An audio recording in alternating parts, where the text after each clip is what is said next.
يا أيها الناس إنا خلقناكم من ذكر وأنثى إنا خلقناكم من ذكر وأنثى وجعلناكم شعوبا وقبائل لتعارفوا إن أكرمكم عند الله أتقاكم إن الله عليم خبير.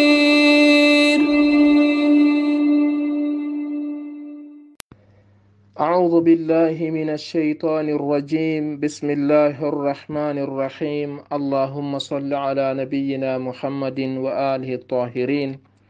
musidɓe tedduɓe ka madrasatul imami ali mi salmini o mi landike si hiɗon e jaam yo allah taw on fo hiɗon e jaam e hara jama on fo weltanama ka moƴƴoɓere ɗo immorde e wattangol yiila e darsuji ɗin immorde e wakkila gongol hara yo allahu on ɓeydan en newede makko nden o okka en gandal nafa ngal en aduna e lahira nafa dendagal julɓe ɓe e hara jangande men feƴƴude nden en defini suno ko woni alfiqhu.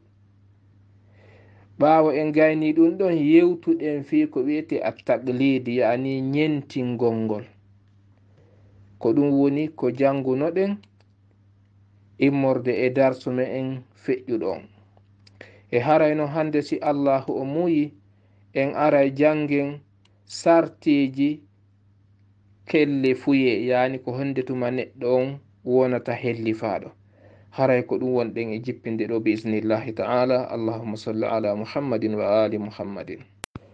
أعوذ بالله من الشيطان الرجيم. بسم الله الرحمن الرحيم. الحمد لله رب العالمين وأفضل الصلاة وأتم التسليم على الهادي الأمين البشير النذير سيدنا وسيد الأنبياء والمرسلين محمد وآله الطاهرين. musidɓe tedduɓe assalamu aleykum wa rahmatullahi wa barakatuh. haray on fo on salminama e nokku kala ka wonɗen haray hiɗen jokkito jangande me en nden ko yowiti e fi fiqhu e jangande men sakkitinde nden en janguno ko wiyete usuluddin yani lasiliji diina kan tugade diina kan. haray noon hande kadi en jangay ko wiyete furu'uddin bi ma'ana calɗi diina kan. ɓe inni en ɗo ka sengo sappaɓo immorde e nde deftere nde wonɗe e gollirde ɓe inni furu'uddin calɗi diina kan koɗi sappo.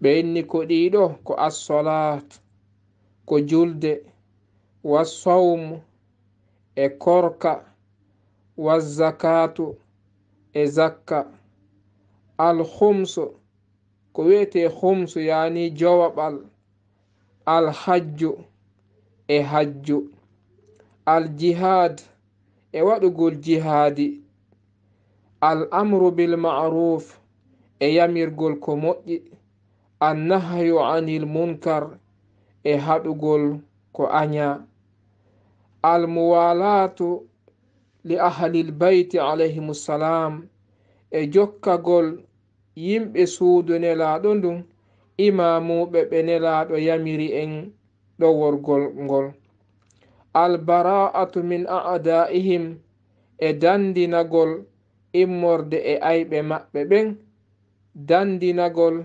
ayɓe imamuɓe ɓe allahu yamiri en jokkagol ɓe.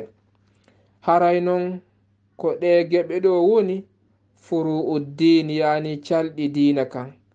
ɗo o noon ko titre on tun adduɗen haray inchallahu ta'ala en aray jangiren ɗe geɓe ɗo gotal gotal fiyi en faamu ɗum ɗon ko ɓuri ni yajude. haray en artay e ɗum kadi. as-sala julde nden awwalu furu'i din ko kayre woni aranere e calɗi diina kan awwalu ko aranere furu'i e calɗi addini diina kan. qala ta'ala allahu seniɗe on daali ka qur'an utlu jangu no wona kadi jokku ma uhiya konko wahon yina ilayka e ma an yonelaɗo minal kitabi immorde e deftere nden yani qur'an wa aqimi salata ñiiɓu e julde inna salata pelletno julde nden tan hande haɗay anil fahasha'i pankareji ɗin e boneji ɗin wal munkari e ko anyakon wala zikrullah no jantore allah non nden akbaru ko ɗum ɗon ɓuri mawnude wallahu allah ya'lamu himo andi ma kon tasna'una ko wonɗon e huwude ko moƴƴinton. wa qala ta'ala allahu on daali inna salata pellet julde nden kanat nde laatike alal mu'minina wonande gomɗinɓe ɓen kitaban ko farlande mawqutan waɗintinande waɗanande waɓutu. wa anil imami sadiq fillama e imamu sadiq alayhi salam annahu wondema kamɓe imamu on qala ɓe maaki lamma hadarathu sanga hewtuno e maɓɓe alwafatu mayde nden yani fata gongol ɓe maaki inna shafa'atana pellet tefore amen nden yani kamɓe imamuɓen la tanalu nde hewtata mustakhifan e on foygintinɗo bisolati julde. as-salatu julde lughatan ka lugha kafiro ko addu'a'u ko waɗugol du'a.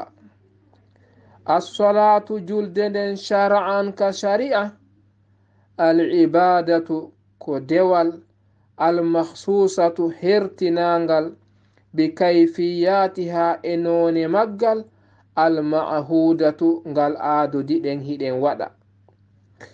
fas-salatu julde nden amudum ko tugalal addini diina kan in qubilat si julde nden jaɓama qubila jaɓete ma siwaha konko tawi wana julde nden yani dewe hedditiɗɗen. wa in ruddat si julde nden ruttama si nde ruttama rudda ruttete kadi ma siwaha konko hedditi yani dewe hedditiɗe ɗen. fahiya no julde nden ko kayre woni asila yottorgol baynal abdi ma humidiray ɗum baynal abdi bayna hakkunde al abdi jiyaɗo on wa rabbihi e joomi makko. wa mi'rajuhu ko kayre woni ƴeŋirgal julɗo on ilayhi fahade ka jooma. allahumma salli ala muhammadin wa ali muhammadin. hara joni ka firtugol ɗum ɗo fiye en yanyu seeɗa ɗon andi en jangino lasiliji diina ɗin wiɗen tugale diina ɗin ko ɗi jowi. joni noon hiɗen arande ko wi'ete furu'u diini kon ya'ani calɗi diina kan ko tuma noon bindere nden tiiɗi o si salndu heɓo ko ɗum hara e aqidan ko yo sellu o timma. si feƴƴi ɗon aren noon ɓe inni arande calɗi diina kan ko julde nden e ɗe ayeje ɗe janguɗen ɗo en yi'i ka allahu on yamiri en ye en juulu o ɓanginani en kañum kadi nafoore nde julɗo wonɗo e juulude no allah faalira non ko o heɓata. ka allah daali wa aqimi salata ñiiɓu e julde inna salata anduno julde nden tanha anil fahasha'i wal munkar nde haɗay boneji ɗin, nde haɗay ko anyakon. haray tippude ɗo koyen ardin haqqil si tawi hino juulede kono julde nden ala haɗude boneji ɗin, haray darten no wonɗen e juulirde non. haray ha joni julde nden timmali. ɓay pellet ɗum ɗo ko aya qur'an wana hadise sakko sikkitoɗen e mu'um. haray si en juuli julde ɗaɓɓande nden nde haɗay en boneji ɗin, nde haɗay en haypeji anyaɗi ɗin. haray non tippude ɗum en andi ko yen juulu no haniri non fiyo julde nden haɗu en waɗugol ko boni e waɗugol haypeji anyiɗi ɗi naafi boneji ɗin kam. allah non daali amma non jantagol inde allah nden ko ɗum ɗon ɓuri mawnude, wala zicrullahi akbar. si feƴƴiɗon en yahay ka aya hikkiɗo ɗon ka allah daali inna salata kanat ala almuminina kitaban mawquta, wondema julde nde laatanike gomɗinɓe ɓen ko happande, ko waɗintina ɗum. joni noon en yi'ay ɗo yoga e yimɓe kamɓe si ɓe juuli fana ɓe juuloray ɗon alansara, si ɓe juuli futuro ɓe wattoray ɗon geeƴe. joni no ayon wi en ɗo waɓutuji ɗin ko happaɗi, ko waɗintinaɗi. haray noon ko homɓe sifitori ɗum ɗo ko ɗoworɓe ɓeygure nelaɗo allah sallallahu alayhi wa ali, kamɓe ɓuri sifitorde ɗum ɗon, kamɓe ɓuri gollirde ɗum ɗon. heddiɓe ɓen kañum kadi hino waɗa ɗum ɗon, kono ɓe wi'a e misal siko futuro e geeƴe ɓe rendinta ɓenna ko si ndiyan no saaƴi ma silope no waɗi lawol e ko wayi wano ɗum. ala kulli halin koyen andu ɗum ɗo juulugol fana watta alansara, juula futuro watta geeƴe, haray ko sunna iwruɗo e nelaɗo allah muhammadu rasulullah sallallahu alayhi wa ali. haray wana bidi'a, wana ko sinca. ko tawde ɗin ɗon waɓutuji wano fana e alansara on hiɗi hawti ka juul si fana on heewi, haray ko fana on no hertori beru ko neɗɗo juulatamo darɗe 4. si ɗum hawra 5 minutes, haray fana on pet jeyi on waɓutuɗon ɗin minitaji ɗon. si a juulimo a wi assalamu aleykum wa rahmatullah, haray alansara on kadi naati ɗon. alansara on kadi yahoyay ha heddo beru ka juulata darɗe 4 pet. si heddike beru ɗum ɗon, haray on waɓutuɗon kadi ko alansara on hertani. amma non on waɓutu hawtaɗo yani wonɗo bila ka salminɗa fana on ha heddoyo beru darɗe 4 pet wonande alansara on, haray on waɓutuɗon fo ko waɓutumo fana on e alansara on hawti ɗon hiɗi fota ter e mu'um. ko wana non kañum kadi futuro on e geeƴe ɗen. futuro on e geeƴe ɗen kadi futuro on no mari no hertori beru ko o juulete darɗe 3. si feƴƴi ɗon, haray ko kanko e geeƴe ɗen himo hawti e geeƴe ɗen on waɓutuɗon ha yaha heddoyo beru ka neɗɗo juulata darɗe 4 geeƴe ɗen ɗon kañ kadi haray ko geeƴe ɗen hertori. donc haray noon ayeje qur'an hino joopi haray hawtindirgol ɗi waɓutuji ɗo, wano aya ka allah daali ba'da a'udhu billahi minash shaitanir rajim aqimi salata liduluki shamsi ila ghasaqil layl wa qur'an al-fajr inna qur'an al-fajri kana mashhuda. sadaqallahu al-aliyyul azim. allah daali ya darano julde nden liduluki shamsi fewndo ka nangi ngin dirtata e hoore ɗon. ɓaawo o gayni ɗon o innoyi ila ghasaqil layli e ka jemma on natata ɗon. ɓaawo o gayni ɗon o innoyi wa qur'an al-fajri e ka peer al-fajri. o noddi fana e alansara waɓutu goto, o noddi futuro e geeƴe waɓutu goto, o noddi subaka on tun feere. donc ɗon ko yoga e ayeje holluɗen kadi ɗum ɗo hino dagi tawta non sunnanelaɗon muhammad sallallahu alayhi wa ali. e haray noon ɓaawo en andi ɗum ɗo hino dagi, haray wana non farilla kadi be waɗa ko sunna. si hiɗa faala a hawtindiray fana e alansara on juulidaɗi, si hiɗa faala a hawtindiray futuro e geeƴo juulida, si hiɗa faala a sendindiray juulaka kala e waɓutu feerejo, haray ella wo ala e muɗum. donc si feƴƴi ɗon, si en daari en yi'ata hay e gooto hawtituɗo subaka on e fana on, ko fi honɗum ko paske ɗi hawta waɓutu. en yi'ata ka goɗɗo hawtiti geeƴe ɗen e subaka on, ko fi honɗum ɗi hawta waɓutu. awa haray ko tawde hiɗiɗa ɗiɗi no hawti si ɗi hawtidira fana on e alansara on, ma ɗum futoro on e geeƴe ɗen. haray si feƴƴi ɗon en aray ka maako imamu Ja'faru Sadiq alayhi salam ɗo, ɓe maaki dey pellette tefore maɓɓe nden hewtata on foygintinɗo julde nden. haray ɗo koyen andu imamuɓe ɓen ka ɓeyngurene-laaɗo Allah ɓe 12 ko ɓe tefanoɓe en, ko ɓe fattantoɓe en, kono sarti non hino woodi. sarti on koyo taw hiɗen ñinni julde nden, hiɗen tabintini julde nden, en foygintina julde nden. si waɓu ton heewi haray koyen terto piiji ɗin fop juulen, koyen terto ko wonɗen kon fof juulen. juulugol ka arande waɓutu haray ko ɗum ɓuri marde baraji, moƴƴere nden ko ɗum ɓuri wodude.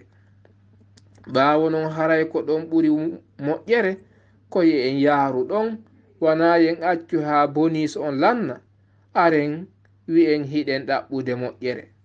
haray koye en attor waɓutu on fewndo ɗon.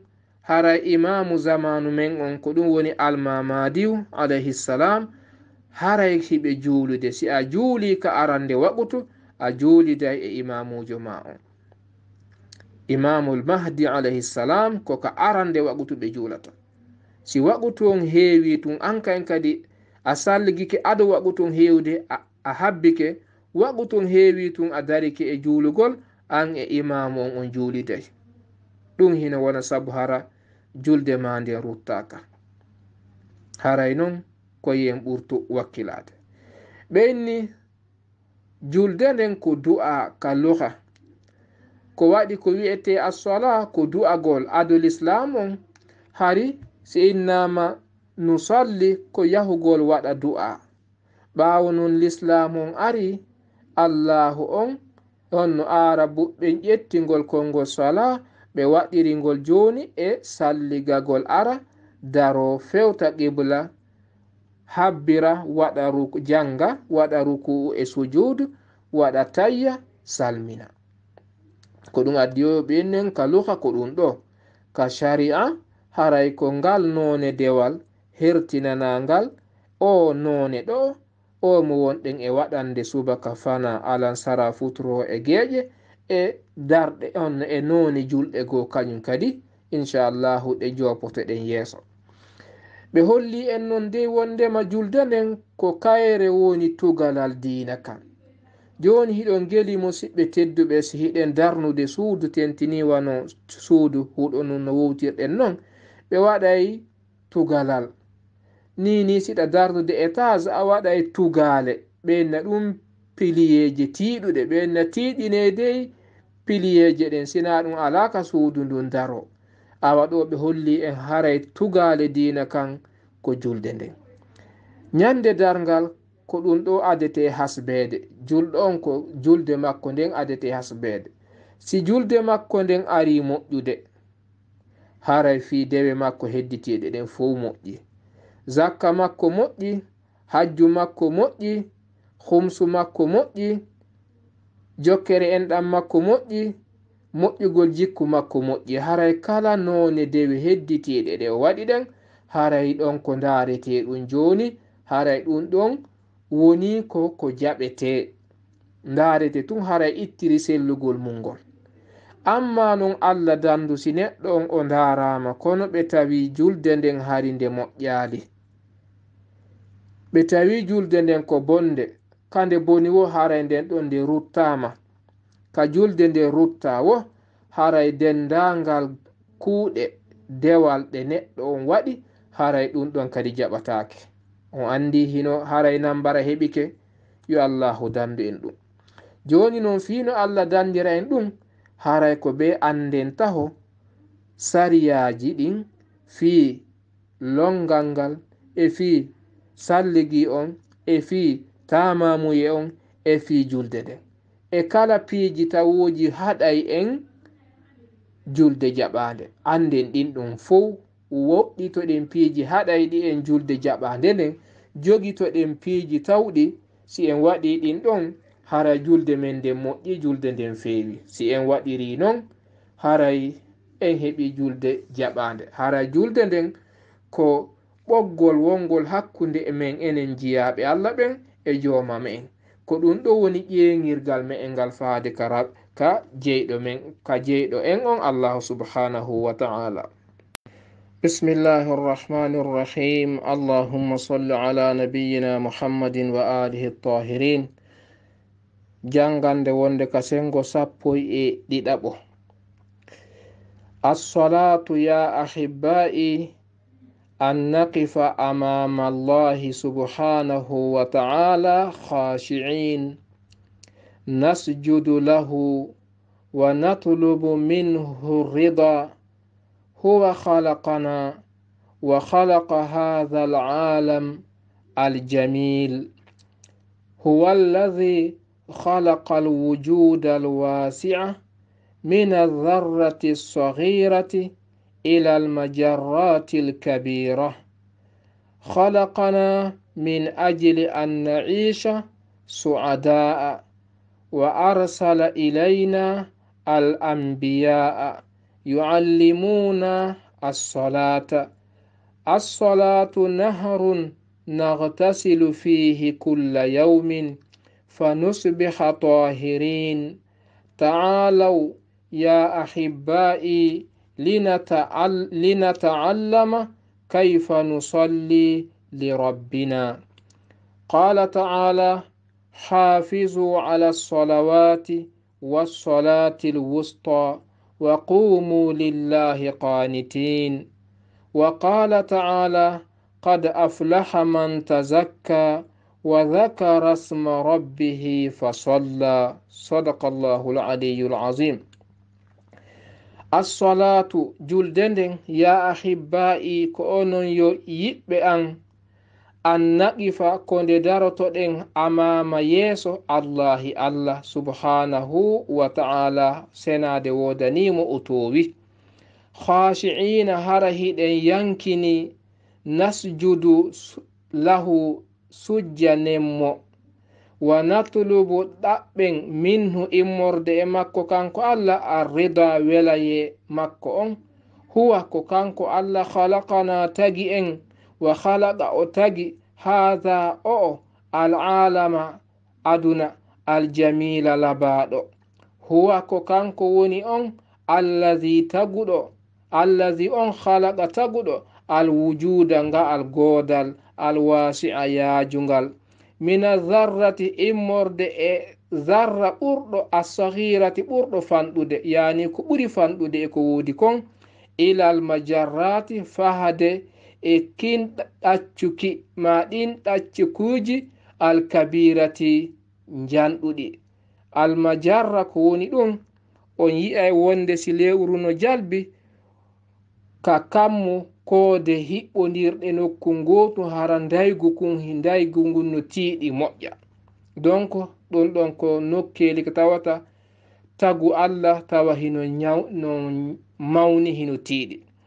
Khalaqana o tagi en min ajili fi an naisha ye en wuuru su'adaa ko en malaɓe wa arsala o neli ilayna e me'en al anbiya annabaɓe yu'allimuna yoɓe jannu en as-salata julde yoɓe hollu en no julirten.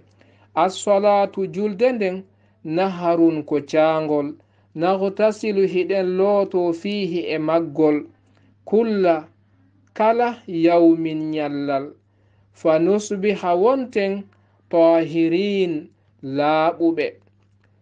Ta'alaw are ya ahibba'i ko onon yo weldiɓe an ko onon yo yiɓɓe an lina ta'allama fi yo en andino kayfa ko honno nusalli juuliranten li rabbina jeyɗo en on.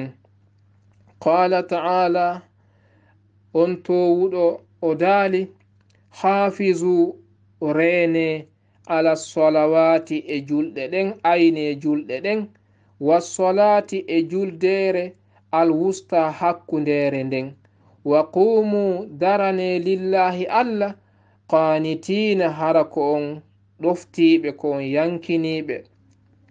wa qala ta'ala allahu towuɗo on kadi daali qad pellet aflaha mali man on tazakka laɓɓinɗo hoore mum laɓɓinɗo wonki mum wa zakara o janti isma inde rabbihi joomi makko fa salla refti kadi o juuli.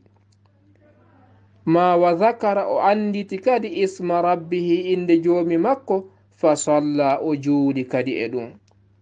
haray noon ɗo juulugol ngol ɓaawo jantagol inde jooma ma anditagol inde jooma haray ko juulugol e nelaɗo. allahumma salli ala muhammadin wa ali muhammadin.